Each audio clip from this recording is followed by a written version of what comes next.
أعوذ بالله من الشيطان الرجيم بسم الله الرحمن الرحيم يا بني إسرائيل اذكروا نعمتي التي أنعمت عليكم وأني فضلتكم على العالمين واتقوا يوما لا تجزي نفس عن نفس شيئا ولا يقبل منها شفاعة ولا يؤخذ منها عدل ولا هم ينصرون وإذ نجيناكم من آل فرعون يسومونكم سوء العذاب يذبحون أبناءكم ويستحيون نساءكم وفي ذلكم بلاء من ربكم عظيم صدق الله مولانا العظيم.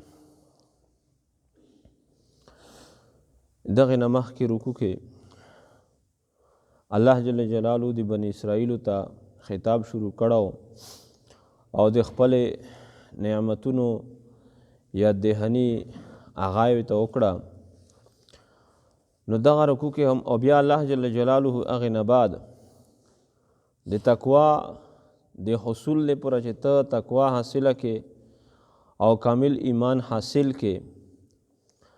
د هغې دپاره څه شیونه ذکر کړل. نو اوس مکمل تقوا حاصلول، کامل ایمان حاصلول، صبر زون کې اروستل او درنګې استغراق پیدا کول چې مکمل توجه د عبادت کې الله جل جلاله ته دا شای مشکل و. نو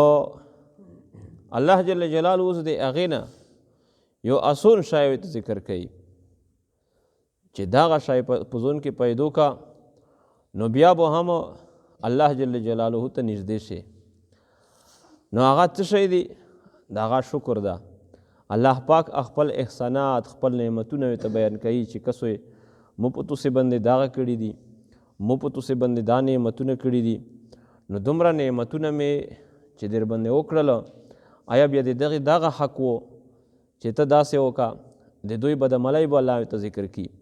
د دوی بد کردار به الله ته ذکر کی چې الله دومره ښېګړې در باندې وکړلې او د تو کردار دغه ده. حالانکه انسان خو څه کوي، حیواناتو کې هم الله دا ماده اچولی دو چې خپل منعم سره د هغه محبت وي. یو ځناور ده د هغه سره چې څوک ښېګړه کوي که نه نو د هغه انسان سره د هغې بیا محبت وي فطري. رزیل نه رزیل مخلوق چې کسب د ځناورو کې سپای ده، خوله یې نجسه ده، نو لوښي ده چې خوله ویري. ځینې روایاتو کې درومي چې دا لوښه 3 ورې ووینځه بیا پوک شي، ځینې روایاتو کې درومي چې 9 ورې ووینځه بیا په خورې باندې هم ووینځه صفاکه، نو بیا به دغه لوښه پوک شي. خو لیکن هغه سپای چې الله جل جلاله داسې انداز پیدا کړی ده یو کاس ښېګړه سره وکړي د هغه د کور نه هم نه درومي، سوړه وې ته برداشت کوي، غرمه وې ته برداشت کوي، الوږه هم وې ته برداشت کوي. نو بیا یې انسانه چې تو سره الله دومره ښېګړې کړي دي ته د دغې الله دومره نافرمانۍ ولې کوې؟ نو الله دا شیونه ورته ذکر کوي. یا بني اسرائیل اذکروا نعمتي التي انعمت علیکم. اے اولاد د اسرائیل، مخکې مو وضاحت کړو چې اسرائیل د یعقوب علیه السلام لقب دو. نو اے اولاد د یعقوب علیه السلام یا عامه معنا کوه اے بنی اسرائیلو اذکروا نعمتی التي انعمت علیکم، یود کوئی تو سے نعمتونه د ایمو آغا انعمت علیکم چې آ نعمتونه کړي دي مو په تو سے باندې وانی فضلتکم علی العالمین، او بشک سره مو فضیلت تو سے در کړو علی العالمین په عالمینو باندې. د دوی په زمانه کې چې څومره انسانونو څومره علمونه په هغې ټولو کې الله پاک افضلیت دوی ته ورکړی و، ځکه چې د یعقوب علیه السلام نه اونسا تر د عیسی علیه السلام پورې نسلا در نسلا په دوی کې الله انبیا کرام پیدا کول. نو مو مخکې ویلو چې 4000 انبیا الله په دوی کې پیدا کړي وو. شاید دومره پکې الله انبیا پیدا کړي وو. آسماني کتابونه تورات، زبور، انجیل دا هم په دوی کې روغلل. نو لہذا د قرآن د نزول پورې د نبی علیه الصلاة والسلام د ارتللو پورې دوی ته دا فضیلت حاصل و. خو لیکن چونکې نفرمان و، سرکش و، بیا هغه فضیلت د دوی د سرکشۍ په وجه باندې په المغضوب علیهم باندې بدل شو چې غضب د الله په چا باندې رغلاو؟ په دوی باندې رغلاو. او هر چې د نبی علیه الصلاة والسلام متبعین امت محمدی چې د علیه السلام اتباع کوي نو هغې ته بیا څه لقب ملاو شو؟ کنتم خیر امت، تو سه په ټولو کې بهترین امت یو، اخرجت للناس، د خلکو د فایدې دپاره یستلی شوي یو څه تأمرون بالمعروف و تنهون عن المنکر، چې د نیکۍ به خلکو ته تاسې امر کوئ، نیکې چارې ته به خلک اربولوئ او د بدې نه به خلک تاسې منع کوئ. نو اوس فضیلت په څه ته حاصل و؟ د الله په اتباع د انبیاء کرامو اولادو. اوس هم ته الله دا یدهني ورکوي چې کسوی دغه فضیلت اوس هم ته حاصلېدی شي، خو چې د دغې پیغمبر اتباع وکړئ. که د دغه پیغمبر مو اتباع وکړه، نفرماني وکړه، نو لکه څرنګې چې قارون د موسی علیه السلام د رشته دارو کې و، درنګې سامري هغه هم په بني اسرائیلو کې و، د خپل د وخت پیغمبر یې نفرماني وکړله، د یعقوب علیه السلام د نسل نه د هغه نوم کټ شو، د خاندان نبوت نه د هغې نومونه کټ شول. نو تاسې هم که چېرته د دغې پیغمبر اوس اتباع وکړه، فضیلت اوس ته بیا هم حاصلېدی شي. دې وجې نه حدیث شریف کې درومي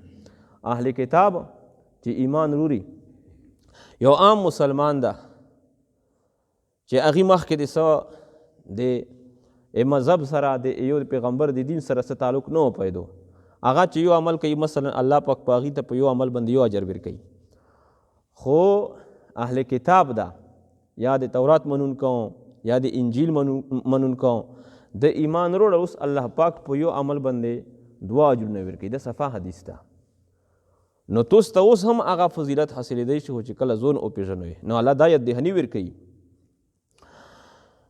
یا بنی اسرائیل اذکروا نعمتی التي انعمت علیکم، ای بنی اسرائیلو یاد کوئ تاسې د مو هغه نعمتونه چې مو کړي په تاسې باندې دي، وانی فضلتکم، او بېشکه سره مو تاسو ته فضیلت تېر کړه د علی العالمین په عالمینو باندې. خو هغه عالمین چې د دوی د زمانې کوم عالمین و عالمونه نو اوس په دغې امت باندې فضیلت ورته حاصل نه ده.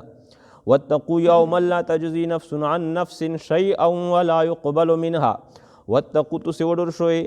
د داسې ریزې نه لا تجزي نفس عن نفس، لا تجزي چې کفایت نشي کولی یو نفس عن نفس د بل نفس نه شیئا د څه شي. واتقوا تاسې وډر شوئ یوما د داسې ریزې نه لا تجزي نفس عن نفس چې بدلا به نشي ورکوی یو نفس عن نفس بل نفس څه شیئا د څه شي. آیت شان نزول به هم بیان کړ. خو عموما چې یو کس په یو جرم کې گرفتار شي د هغه د اخلاصي دپاره 4 طریقې وي. یا مثلا دای گرفتار شي جیل کې ونیوی شي نو څوک د ضمانت وکړي، په دې طریقه سره دی آزاد شي. یا که ضمانت پکې چار نه وکړي نو څوک غټ سړی ویر شي سفارش ورته وکړي، په دغې طریقې سره دی نه آزاد شي. یا که سفارش هم چار نه کوي نو مالی جرمانه په ولګي، جرمانه ادا کړي، پیسې ویر کړي، د دغې په ذریعې سره آزاد شي. یا که د یوه چار هم طریقه چار نه وکړي نو بیا څه افراد جمع کړي، یو قوت جمع کړي، په دغه جیل باندې حمله وکړي، جیل مود کړي او د خپل کوم کس چې دا وینه آزاد کړي. داسې کېږي که نه؟ دا ټولې طریقې دا شوي هم دي او کېږي هم، جیلونه هم مود شوي دي. خو الله جل جلاله فرمایي چې هغه ریزه چې مجرم پکې یوري ونیوی شي نو نه پکې څوک ضمانت کوی شي د چا، نه څوک مالی جرمنه هلته کې ورکوی شي، مالی جرمنې هلته نه چلیږي، نه د چا سفارش چار کوي چې الله ورته خوښه نه وي، او نه څوک دومره زور کوی شي چې بیا الله پاک نه دی آزاد کړي. او دغه بني اسرائیلو دغه یهودو دوی دعوا چې خیر د موږ د هر څه کوو، موږ به ګناهونه کوو، موږ به نافرمانۍ کوو، بیا موږ که چېرته الله پاک جهنم ته اچولو نو موږ کوم مشرون دي هغه به موږ آزاد کړي. الله یې ته ووایي چې وډور شوی د سیرې ځای نه، چې کې نه ضمانت چلیږي، نه پکې چا سفارش چلیږي، نه پکې مالی جرمنۍ چلیږي او نه پکې چا قوتونه چلیږي. واتقوا یوما لا تجزي نفس عن نفس شیئا، وډور شوی تاسې د هغې د سیرې ځای نه لا تجزي نفس چې کفایت په نشي کوی یو نفس د بل نفس نه،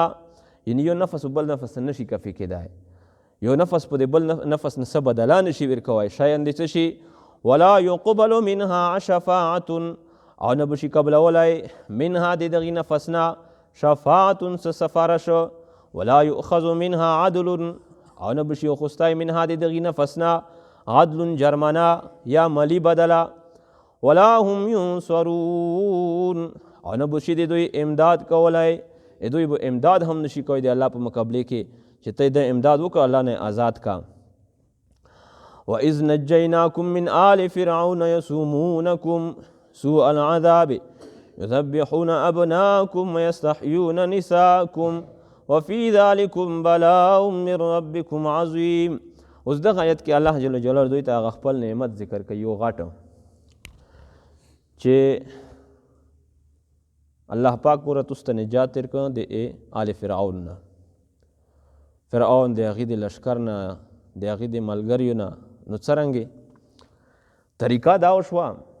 چې فرعون په بني اسرائیلو باندې حکومت کوم. بني اسرائیل اصل کې مصر ته دا د شام نه راغلي وو. یوسف علیه السلام هغه خپل ورونه زیوتای سره وکړو او بیا د شام نه، شام کې ویل کو کنعان هلته کې و،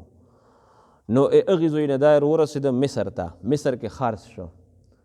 بیا الله جل جلاله چې چا وخوسته د هغې سره د ده ډېر عزت یې پیدا کړ او سترېده نو بدشایۍ ته پکې ورسېده. بیا چې کله بدشایۍ ته قحط روغ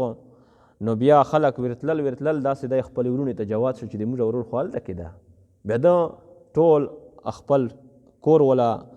مور و پلور یعقوب علیه السلام هغه یې روغوښتله نو د شام نه مصر ته منتقل شل. بیا موږ ویلي وو چې د یعقوب علیه السلام 12 زمن وو، نو د هغې نه د بني اسرائیل داسې ډېر شوي دي. د موسی علیه السلام په وخت کې چې کله دوی د مصر نه بیا وتل، الله بیا ویې ته چې اوس تاسې بیا شام ته لوړ شوی، نو دی وخت کې دوی بیا 6 لاک ته رسېدلي او د یعقوب علیه السلام په ټیم کې چې د شام نه مصر ته تلل په دې وخت کې دوی 92 تعداد یو. فرعون دغه خوب ولیده چې د بیت المقدس نه یو اور رووته او دغه اور په مصر کې خور شو. د کبتیونو چې کوم کورونه یي هغه کورونو ته دغه اور ننوته، د هغې کورونه هر څه یې وسول. د فرعون کومه ډله چې وه د هغې قوم کبتیون وایي ته کبتي ویې شي، او هر چې بني اسرائیل و هغې ته هغه اور هېڅ غږ نه کوي، پروا یې نه. نو چې کله چک شو دی ډېر انتهایي پریشانه و. هغه وخت کې علم نجوم دا انتهایي زیات و او ښه په عروج باندې و. نو درنګ کاهنون معبرین دا یې روغوښتله، هغې ته خپل خوب بیان کړه. نو معبرینو د خوب تعبیر وی ته دا وایسته چې په بني اسرائیلو کې به یو ماشوم پیدا کیږي چې هغه به ستریږي او هغه به د تو د سلطنت او د بادشاهت د زوال سبب ګرځي. نو ده ووی چې ښه بني اسرائیلو کې پیدا کیږي، د دې خو سوکا علاج ده مړه. نن نه پس ته سیکورټي مقرره شي، د ښځیناو یو لشکر یې تیار کړه، تاسې به د ښځیناو نګراني کوئ، هغې چیکینګ به کوئ، معلومات په دې هغې کوئ چې کومه حامله یا پیدا کیږي نو فورا نر وړکه چې پیدا کیږي ذبحه کوو به یې، ابوړ که سره پیدا نه شي. نو دا طریقه د اختیار کړله، د 100 کوله رسېدا د اختیار کړله، تقریبا مثلا 10 سال 15 سال 20 سال. آخر دا د دوی چې کوم نوره ګورنرونو وزیرونو سره هغې ته وویل چې بادشاه سلامت که دغسې موږ د بني اسرائیلو وړکي ذبحه کوو نو موږ خو په دغې بني اسرائیلو مزدوري کوو، سختې مشکلې چارې څو چارې چې موږ یې نشو کوی په دوی باندې کوو. بوډګیون یې په خپله باندې مړېږي او نوجوانون آیر بوډګیون کېږي، وړي کې پکې ستریږي نه، نو نوجوان طبقه د مزدورۍ والا پکې ختمیږي لګیا دو. دې بل انتظام کوو نه د شاه څه وکړو، چا ورته ووایي چې خو داسې کوه چې یو کول یې پرېږدوه یو کول یې حلولوه، بس دا اډرې جاري کړه. اوس دې ټایم کې دا سوچ نه ویرسي چې یاره که د کوم کول یې زه پرېږدم خو په هغې کې به پیدا کېدی شي، خو الله ورته شیونه وقوته چې پیدا کوه به اوس هم او په ای کول به پیدا کوم چې د ته کوم کول باندې ذبحه کول کوې، او بیا صرف پیدا کوی نه در لږې او په تو باندې به رخول ته به داسې کسې او په تو به پرورش کوم، ته به استرایې په خپل کور کې حفاظت پې ته کوې. نو الله جل جلاله هغسې وکړل. بهرحال واقعه خو بیا تفصیلي راونه دو، خو بیا الله جل جلاله چې کله د فرعون د هلاکت اراده وکړله چې دا اوس زه هلاک کوم، ډېرې بدمشهۍ وکړې، نو الله پاک موسی علیه السلام ته و چې ته به شپې شپې ټولې بني اسرائیلو ته وایې چې هغه به پیله نه تیوري وکړي او د شپې شپې به تاسې اوځئ د مصر نه شام طرف ته به درومئ. نو دوی دغسې وکړل چې شپې تیاری وکړې او د شپې شپې دوی ووتل. نو سبینه یې پاته ولګېدله چې بني اسرائیل خو لوړ دي، اشته نه ده. فرعون ته خبر ورسېده، فورا یې لشکر تیار کړ. تفسیر مظهري لیکلی دی چې 7 کروڑ 6 لاکھ لشکر د پسې تیار کړل. او د وخت کې چې کله دوی پسې روان شول نو بني اسرائیل دا بحر قلزم چې کوم دا ستر دریوب د ایته رسېدلي په کناره یې ویلوړ و، او دې وخت کې د دوی لشکر هم پسې روان ده او ویې لیدل بني اسرائیلو چې هادي نه روغلل. نو بني اسرائیلو فور موسی ته چې غرق شولو، انا لمدرکون، موږ خو یې میندلو، مخ ته سمندر ده، سټ ته اوکسه هغه ظالم جابر ورسېده، او څه وکړو؟ نو موسی علیه السلام چې کله ان معی ربي سیهدین، داسې هرګز نه دو، الله دې مو سره ده، الله مو ته لیار ښیي، لیار به لار ته پیدا کوي. نو هغې نه پس ته الله پاک ورته وایي چې اضرب بعصاک البحر، نو ته په د خپلې لاشته باندې دغه سمندر ووایه. نو چې کله یې په لاشته سمندر ووایه په هغې کې لیارې جوړې شولې، 12 قبیلې وې، 12 لیارې پکې جوړې شوې، او صرف لیارې نه د اوبې خندق کې داسې پکې ولګېدلې، مکمل کلاو لیار د لوندې د ادریوب چې کوم تخ و نو ار جواز شو، هواګونې پکې وچلېدې، هغه چیکړې هم پکې وچې شولې. الله انتظام یې ته کوو. نو تر دې چې ځینې روایتو کې دا هم مردرومي چې په د خندقونو کې د اوبې چې کوم خندق الله پاک ورته منجمد کړل، نو په دې کې کړکۍ هم کلاو شولې چې کله د یو قافلې ولا په درومي، قبیلې ولا په درومي په د لیار، هغه بلې لیارې ولا کسان هم ویني چې مطمئن وي چې څوک سټ ته پوتې کېږي نه ټول روان دي. نو فکان کل فرق کالطود العظیم، د غرونو په شان باندې دا اوبه داسې ودرېدلې. بس دوی روان شول، لشکر کې مخ ته هارون علیه السلام ده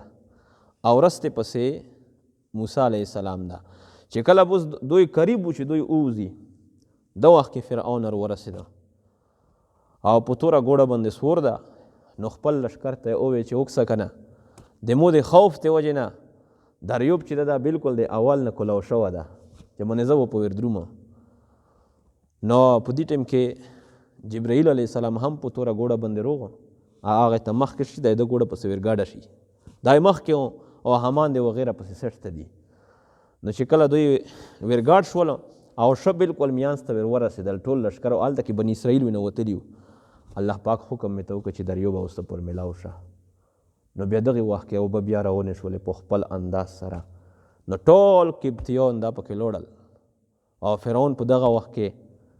بیا چال یې کوو چې اوس زندگی خو د شا په دبدبې تېره کړه، اوس ایمان وروره د موسی و خو برحق عرض خو یې لیدلي چې موسی و خو برحق. نو آمنت انه لا اله الا الذي آمنت بنو اسرائیل، چې په هغه ذات باندې مې ایمان ده چې په هغه باندې بني اسرائیلو ایمان اروړه. آمنت برب موسی و هارون، د موسی او د هارون علیهم السلام په رب باندې مې ایمان ده. نو دی وخت کې جبریل امین نبی علیه السلام ته فرمایي چې که هغه وخت کې د زه لیدلی وه چې د سره مې څرنګې معامله وکړله، د الله فرشتې نیکو خلکو سره محبت وي او د شریرو د بدکارو فساقو فجارو کفارو سره هغې نه د ملایکو هم نفرت وي. وی څه دی سره وکړل؟ وی د دریوب د اتخ نه مې داسې د چیکړې روخ چې د خوله ته مې ورننه کړلې چې مو چې داسې نه وی چې ویلې د داسې سره وکړل وی داسې نه چې مو چې الله پاک رحمت په جوش کې روشي دی وخت کې الله ونه بخشي نو مو چې نوره چې د خوله نشي خوسوای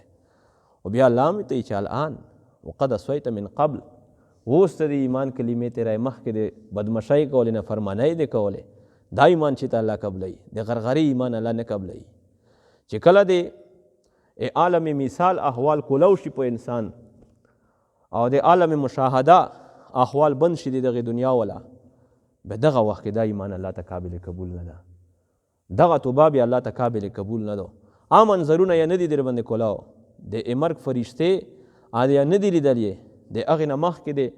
توبه وبسله په زړه کې د وبسله الله یې بیا هم قبلوي بهرحال په دې باندې زه تاسو ته څه نوره خبرې وکړم خو کوم د آیت سره چې مناسبې خبرې هم دې درسته بیان کړي نو الله جل جلاله دغه فرعون دوی ته کتل چا دې وینې وبې وخوسته او برباد شو پکې تباه شو پکې بیا الله پاک سایت ته وینه روبسه الله پاک چې الیوم ننجیک ببدنک لتکون لمن خلفک آیه بدن ته به د اوس نجات ورکوم بدن به دغسې ټیک ټاک وي چې تونه ورسته چې کوم خلک رسي چې هغې ته د عبرت نشان وي دا د نن هم په عجبګر د مصر کې پروت ده بیا هم خلک عبرت نه حاصلوي وایي ته پاته چې د هغه فرعون ده او بله خبره د فرعون نومات څه وه دا فرعون دا د ده لقب و د مصر چې کومه وزیر اعظم به لکه موږ وزیر اعظم بادشاه ته یو نو هر بادشاه ته به فرعون ویل شول د فرعون خپله نوما دا چې د موسی علیه السلام په ټیم کې و د دغې مصعب بن ولید یې نوما وه او د فرعون دا د ده لقب خو ډېر ظالم و وَإِذْ نَجَّيْنَاكُمْ مِنْ آلِ فِرْعَوْنَ يَسُومُونَكُمْ سُوءَ الْعَذَابِ هغه وخت کې نجیناکم چې موږ تاسو ته نجات تېر کړه من آل فرعون د آل فرعون نه یسومونکم چې رسول به یې تاسو ته یسومونکم چې ډېر سکل به یې تاسو ته سوء العذاب ناکاره عذاب یذبحون ابناءکم چې دوی به الولوله بچون دي تاسې ویستحیون نساءکم او دوی به ژمده یې پرېږدولې بچی دي تاسې وفي ذلکم ویستحیون نساءکم او دوی به ژمده یې پرېږدولې نساءکم ښځې دي تاسې بچی دي تاسې وفي ذلکم بلاء من ربکم عظیم وفي ذلکم او په دغه ذبحه کې بلاء مصیبت من ربکم دی جانب دی رب دی تاسې نه عظیم لوی بلاء معنی مختلف معنی رسی بلاء په معنا د مصیبت سره هم رسی بلاء په معنا د نعمت سره هم ارسی بلاء په معنا د امتحان سره هم ارسی خو که د ذالکا دغې ته عربي کلام کې اسم اشاره ویل شي چاته چې اشاره کوي دغه نو د چاته چې اشاره په کېږي هغې ته مشار الیه ویل شي نو که د ذالکم مشار الیه یذبحون شي لکه موږ معنا هم وکړه وفي ذالکم او په دغه ذبحه کې په دالو لولو کې نو معنا به مصیبت کوو بلاء من ربکم مصیبت د جانب د رب د تاسې نه عظیم لوی مصیبت او که د ذالکم مشار الیه نجات شي نجیناکم بیا به د بلاء په معنا د نعمت سره وخلو وفي ذالکم او په دغه نجات کې چې الله پاک تاسو ته د فرعون نجات درکړه بلاء نعمت من ربکم عظیم د جانب د رب د تاسې نه لوی او که مجموعه اخوستی شي دغه ټول نجات ذبح وغیره نو بیا به د دې معنا امتحان شي وفي ذلکم او په دغه خبره کې بلاء امتحان و من ربکم د رب د تاسې نه عظیم لوی واخر دعوانا ان الحمد لله رب العالمین